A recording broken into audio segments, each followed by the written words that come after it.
Everyone, it's Yvonne here to do your What's Cracking reading. Um, Thank you so much for all your beautiful comments. I noticed a lot of new people on board. Thank you so much for joining me. Um, what can I say? I've been around for such a long time on YouTube, and I've sort of gone through phases where I've paid a lot of attention and sort of had to pull away for various reasons. So it's nice to see new people joining. So thank you and welcome. Um, Okay, so updates. First off, if you're interested in a personal reading with me, I am doing personal readings. My website is not working at the moment. People keep saying your website's broken. I took it down because things were fairly quiet, but I will put it up again if things get busy again, because I do like it that people can book and pay for a time that suits them. It saves a lot of going backwards and forwards. So if you're interested in a personal reading, it's the Aussie Goddess at gmail.com, all one word. The Aussie Goddess, no numbers, straight spelling. Email me and I'll send you back some options. But if you do want a reading, you can include the times that you are available, whereabouts you live, because I do a lot of readings across Canada, the UK and the US. So it's helpful to know where you are. And if you're in Australia and you're in Queensland, of course, there's a time difference, or Perth. So please include that. But I do some recorded readings, a short reading for questions, and face-to-face readings. I also do life coaching. So it probably would be good to get my website up again so you can see what you can order.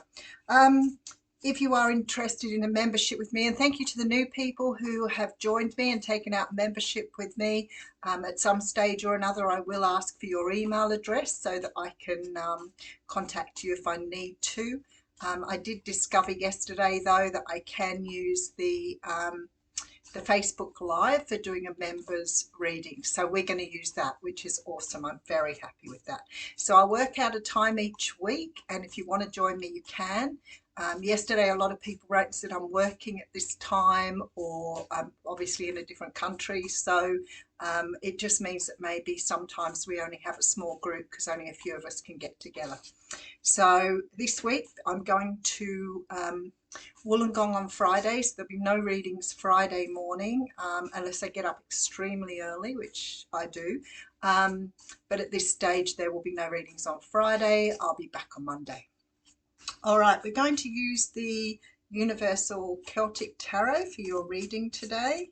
I think they've had plenty of shuffling, right? Oh, and we're starting off with the Ten of Swords.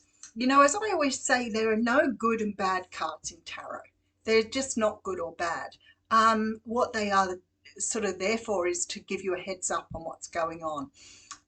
When the Ten of Swords comes around, I mean, it is a bit of a freaky card, especially in the original tarot, because it shows someone with the 10 swords in their back. It means the end of a cycle. Something is ending. Sometimes it can mean something physical, but I've found a lot of the time it sort of means that you're ending some sort of cycle that you've been sort of going along in, where you're not thinking or you are thinking a certain way. It sometimes means, for example, the end of negative thinking. It can mean betrayal. It can mean a number of things really, but when you think of the swords as being communication, then it sort of makes you feel that perhaps there's a way of thinking that you're needing to let go of. But I like to see the tens because they mean you're about to enter a new cycle, and that's always good. And I can see some good cards behind that. The Queen of Pentacles is here. Now, she's come out quite a lot this week, and I feel like when I see her quite so readily, she's a bit like the Empress for me, in that I realise there's a lot of people out there who are doing that self-work. And at whatever level you're doing it, I am amazed at how many people write to me and say, yes, I've been doing this, I've been working on this. And especially a lot of younger people, which is awesome, because some of us didn't realise all this stuff until we were much older. So the self-work is really important. You could be facing some sort of ending or completion with a Queen of Pentacles, but for me, this makes me feel for sure that you're ending some sort of cycle here. Yeah, you've got a brand new beginning. The Judgment card is a beautiful card because it talks about being raised from the dead. So something that has been bothering you for a really long time that you have been maybe dealing with, maybe you've worked on it now, maybe you're in a completely different energy, and now we have this sort of rebirth. So it's beautiful energy. And look at that, there's the Empress. So I feel like something you've been working on. Now, please, it could be something physical. It could be that you've completed something like a course, or even, you know, been working on something with a counselor or a psychologist. But there is something here that you are seeing on the other side of, which, because you're coming up as the Empress, is going to be an amazing thing. Now, the Empress does represent male and female, and I know I have a couple of wonderful males that have been following me, men that have been following me the whole time, and please be aware that I do note your names and I read your messages, and I know you've been following me for a really long time. The Empress doesn't necessarily mean a woman, and for you, if you've been doing work on yourself, or you've been recovering, or you have been acknowledging there was something you needed to address, perhaps from your childhood, relationships, whatever, when the Empress comes around, for both male and female, it's a really good sign, because it means that you're opening your heart, you're opening yourself to, you know, the beauty of our world, but you're also opening up to your feminine aspect. That means opening your heart, understanding how to nurture yourself, and being really kind to yourself at times when I guess we're taught to sort of tough it or get on with it. And it really is about self-nurturing. For some of you, what you've been working on may have been a fertility issue, for example, but it looks like you're coming through the other side and it's been successful. But whatever this is for you, it's a beautiful sign that whatever you've been dealing with, whatever you've been going through, is at the end, and you're about to embark on a new journey. So let's have a look. All right, so we have the King of Pentacles coming through.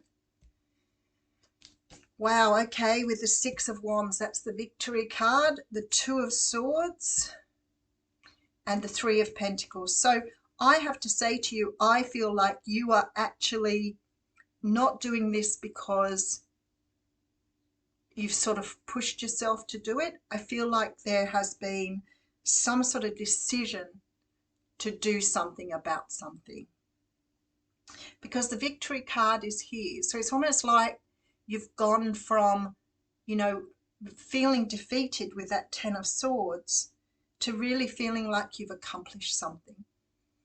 And that Two of Swords with the Three of Pentacles is a really nice energy, because for me, the Three of Pentacles is like a soul contract. So it's like you've done something to align with your soul contract. You've completed something. So possibly you may have given work away and gone into your own business now, and that is the completion and the new beginning. For others of you, you may be walking away from a relationship here, or completing a relationship. I very much have like parents coming through. So it's possible for some of you, and I know this is a very difficult journey, but for some of you, you may be leaving behind people as well, and it may well be family members. I always think that's really tough, because people sort of look at you strange when you say that, especially if they've had what they perceive as a really good upbringing. And for many people, it's not the case. So whatever this is, you are aligning yourself with the journey. You're doing a lot of healing here. This is deep healing that you're doing. So let's go a little bit further. I have the Page of Wands coming through. Oh, very nice. King of Cups right smack bang in the middle. Five of Swords. That Five of Swords has a different energy, so I'll come back to that. I have the Knight of Cups coming through.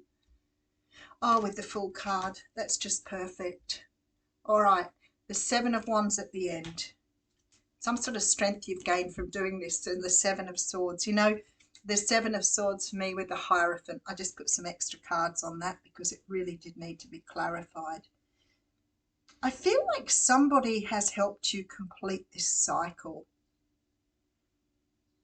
it's like you may have, well, like I said, it could be a counselor or a psychologist, it could have been somebody you're working with, but it could also be a friend or someone who's on a very spiritual journey with you that's sort of taken you in the right direction. There seems to be a real energy on turning your back on something that you've been doing for a really long time. So maybe somebody's helped you out by, offering you that conversation, offering you that sort of love. But I feel like for some of you, because I have sort of two people here, that it feels to me like you may be being encouraged. Maybe somebody's helped you out at a much deeper level than that. Because there is this real energy. I love the Seven of Wands, Seven of Swords with the Hierophant. Like, to me, that's sort of this energy of being a feeling much more aligned with yourself. So maybe you've gone through some sort of, it's like you've defeated something. You've defeated something. You've left something behind and you've defeated it, and there is a victory here. So there's sort of this energy, especially with these two cards, of turning your back on something and having a victory. It doesn't feel like I'm talking about a small gain or a small win. This is a big victory. So maybe you've been going through some sort of emotional thing for a really long time, but you've sort of come out the other side. Now, sort of maybe you've been working on your shadow self.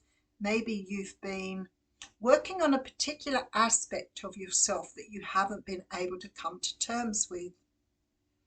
I feel like there's something here that is really turning around for you, and it's bringing in this whole new world. But there is a feeling that you've beaten self-sabotage somehow. So maybe you've been going back to something many, many times without realizing what you're doing, and maybe you've decided now that enough is enough and moving on.